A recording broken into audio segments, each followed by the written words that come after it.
Professor, qual é a relação então entre controle e planejamento? Na realidade, o controle ele não é possível sem que haja planejamento, né? Até porque a ideia é que eu tenha um plano que eu possa comparar então com o executado, e a diferença entre a execução e o planejamento vai ser dada numa atividade de controle. Então o controle existe para tentar ajustar os rumos. E o controle é uma atividade típica de organizações públicas ou privadas ou faz parte do dia a dia das pessoas? Faz parte de organizações públicas, privadas, mas também a gente encontra vários indícios de utilização de controle no dia a dia das pessoas, né? Tipo, é cotidiano, na família, nas pessoas individualmente. Quer dizer, mas as pessoas se dão conta disso? Já pode dar um exemplo de como isso faz parte do nosso dia a dia? Sim, um casal, por exemplo, que ele se reúne para conversar sobre as receitas desse casal, e as despesas desse casal, os desembolsos, e realizar essa comparação entre aquilo que eu tenho que pagar e aquilo que eu estou recebendo, essa é uma atividade de controle, né? Exige conversa, exige informação. Mas o senhor pode dar um exemplo mais concreto, assim, de como é que é exercer o controle interno numa família, por exemplo? Uma família? O casal primeiro precisa ter acesso às informações de receita, né, quanto que eles recebem de salários, né, e também de quanto que a família gasta, custo de aluguel, custo de transporte, de alimentação, supermercado. Tem que haver uma certa projeção de quanto eu vou gastar com alimentação no supermercado. Eu tenho que ter um orçamento consolidado, e aí eu posso então pegar e dividir algumas contas, né?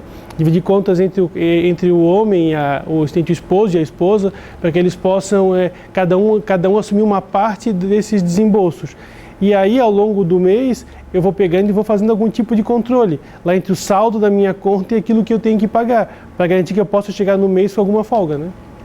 Controle interno é uma atividade mais de fiscalização ou de administração?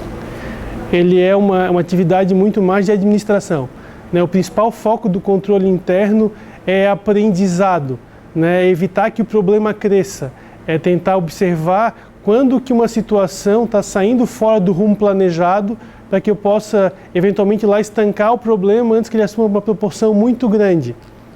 Então, o controle interno, se a gente for botar uma ordem de prioridades dele, em duas ou três áreas, tipo punição, ajuste de rumo ou uma execução exata do que está planejado, qual é a prioridade disso? A prioridade é tentar ajustar os rumos para que a gente possa atingir no final os objetivos, e uma segunda prioridade talvez seja o aprendizado, porque sem esse tipo de controle entre execução e planejamento, eu não tenho de fato aprendizado, e logo a tendência é que eu continue errando as mesmas coisas no futuro. Se ele não é uma atividade assim, visando a fiscalização para a punição, de que forma o controle interno bem feito num órgão público, numa prefeitura, acaba beneficiando o cidadão daquele município? Ele vai beneficiar o cidadão porque ele vai ajudar a garantir que a prefeitura está executando o orçamento conforme ele foi aprovado, né? E que a prefeitura está executando o trabalho de acordo também com normativas externas, porque no caso de uma prefeitura, a prefeitura ela sofre controle externo. O controle interno é uma primeira instância para evitar que depois os problemas apareçam no controle externo. Controle interno é uma atividade de transparência? Transparência. Não existe, nesse caso, controle sem transparência. Até porque não existe controle sem acesso à informação. Eu preciso ter a informação do que foi planejado e a informação do que foi realizado, né? Eu sempre comento que é muito melhor eu ter essa informação disponível do que depois ter que correr atrás do problema e informação que já foi realizada, que já foi consumida. Okay. Obrigado. Tá bom.